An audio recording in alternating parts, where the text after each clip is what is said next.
ദേശീയപാത മുടിക്കോടിൽ ബസ് യാത്രക്കാരനിൽ രേഖകളില്ലാത്ത 62.5 ലക്ഷം രൂപ പിടികൂടി. കർണാടക സ്വദേശി കസ്റ്റഡിയിൽ.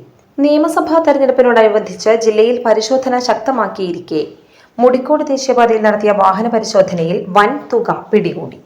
കർണാടക KSRTC ബസ്സിൽ കടത്താൻ ശ്രമിച്ച 62.5 ലക്ഷം രൂപയാണ് എക്സൈസ് സംഘം പിടിച്ചെടുത്തത്.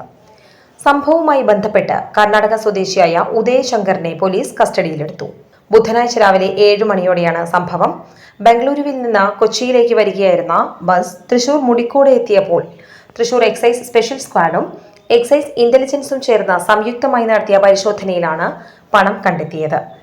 തെരഞ്ഞെടുപ്പ് പ്രഖ്യാപിച്ച സാഹചര്യത്തിൽ പണമിടപാടുകൾ നിരീക്ഷിക്കുന്നതിന്റെ ഭാഗമായാണ് പരിശോധന നടത്തിയത്.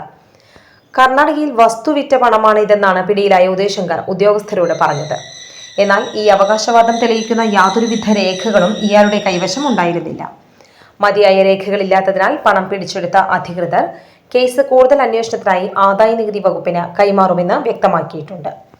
ജില്ലയുടെ അതിർത്തി പങ്കിടുന്ന പ്രദേശങ്ങളിലും ദേശീയപാതകളിലും വരും ദിവസങ്ങളിലും പരിശോധന കർശനമായി തുടരുമെന്ന് പോലീസ് അറിയിച്ചു.